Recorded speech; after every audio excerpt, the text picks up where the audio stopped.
Welcome to Savvy.co, network featuring the latest news and information in the spirits industry.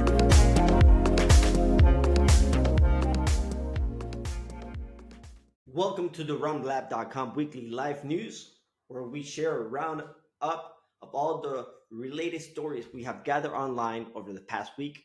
You can listen, watch, and read it on our platform. My name is Federico Jose Hernandez, your host. Today is Wednesday, September 17th, 2025. So let's go. First news. Puerto Rico's supposedly oldest rum distillery, Ron del Barrilito, bets on its history and wins big. This is actually a mistake. Ron del Barrilito is not a distillery. They are a blending and aging company.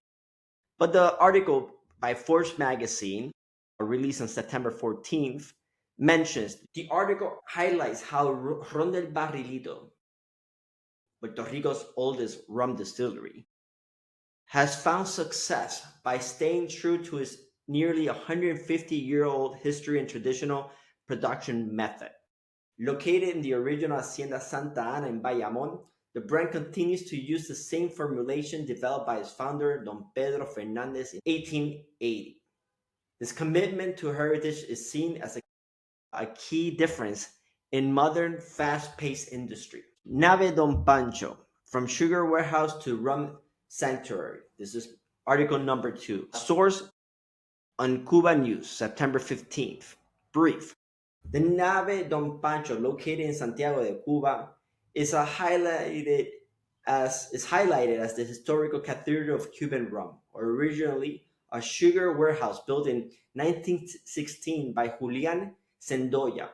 It was purchased by the Bacardi plant in 1921 and became a renowned aging cellar. The facility is a living archive of Cuban rum making tradition, housing the modern rums used for blending. The article delves into the history of its first manager, Francisco Don Pancho, whose dedication and integrity established the cellar's rigorous work system. If you don't know, Don Pancho also, the family actually moved to Panama, and where he makes Don Pancho rum and other rums for different companies. Okay, article number 3. The Tanduay Asian Rum Silver wins gold at the Miami Global Spirits Award. This is actually a new award that started in 2025. The article says that the article released by TVN on September 15th, Tanduay, the Filipino rum brand, won 5 medals at the inaugural Miami Global Spirits Award. Tanduay Asian Rum Silver secured a gold medal and was named Best White Aged Under 6 Years Old. Okay, now going to another article. Rolling Forks releases a second batch of Wheated Cask Wonders. The source, the Fred Mimic, on September 12th.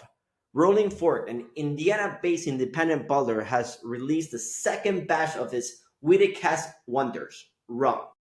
This limited edition expression features an 8-year-old molasses rum from Barbados that was finished for over 2 years in rare 19-year-old wheated bourbon cask from prominent Kentucky whiskey brand. All right, next article. Rare Scottish rum release bring Tropical Aracle and Isle Smoke together. The source, the Paige Robinson, on September 14th. Dorshadas Rum, a Scottish brand, has unveiled a second release in its Wash Ashore series, cask number 2. This unique spirits is an 11-year-old Dominican Republic agricole rum that was first matured in ex-bourbon barrels in the tropics for 9 years, then shipped to Scotland for 2 years, finished in a peated Islay quarter cask. The process layer contracting environmental and cask types to create a complex rum. All right, next article. Empresario Cubanoamericano launches. So it says, Cuban-American businessman launches Guayabita del Pinar rum for U.S. market. The source, Café Fuerte. Tony Harbor, president of Ocean Cask Spirits in Miami, is launching a project to bring traditional Cuban rum brands, which were expropriated after the revolution, to the U.S. market. The first brand is Guayabita del Pinar, with dry, sweet, and aged expressions, which will be available in Total Wine and More stores in several U.S. states starting September 15th.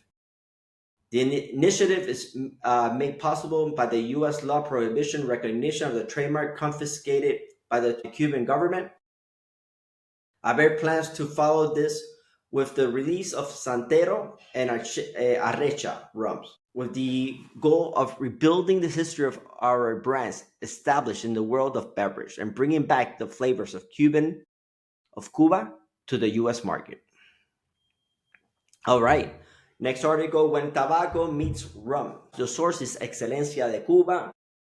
On September 13th, the 15th International Varadero Gourmet Festival hosted a prominent pairing event at La Casa de Havana, uniting the tradition of Cuban rum and tobacco. Carla Castillo Rodriguez from Corporación Cuban Rum Sociedad Anónima presented the premium rum Isla Gran Centenario Bodega Don Pancho, which was released in 2021. Guided by the sommelier Orlando Peña, attendees were taught how to identify a high-quality rum, enhance their smoking experience by pairing it with a Cuban spirit. The event served to reaffirm the excellence of the Isla Grande rum and the traditional vitolas of the La Casa de Habano, reinforcing the culture of pairing as a bridge between two prestigious Cuban heritage, tobacco and rum. Another article is tax reform in Colombia could increase the price of aguardiente by 62%. This source is Diario ADN.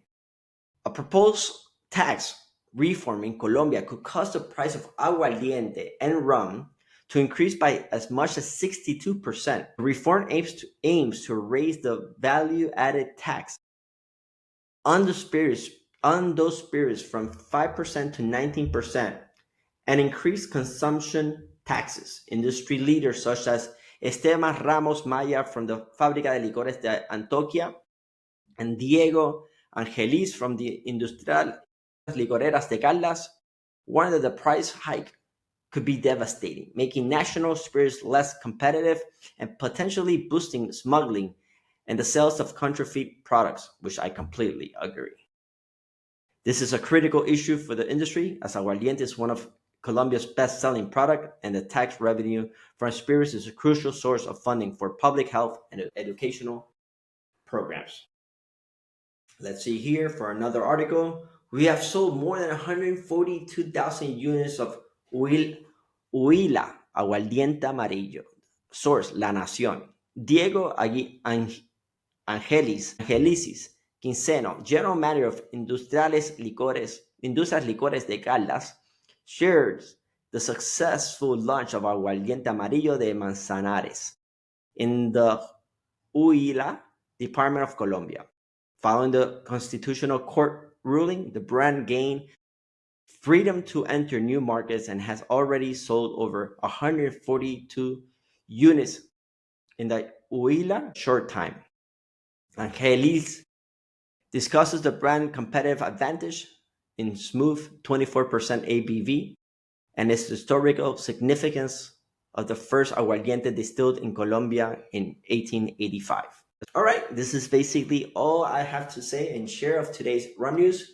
This is hopefully a new program that we can start every week, and hopefully we fine tune it and make it always better. Okay, cheers, adios.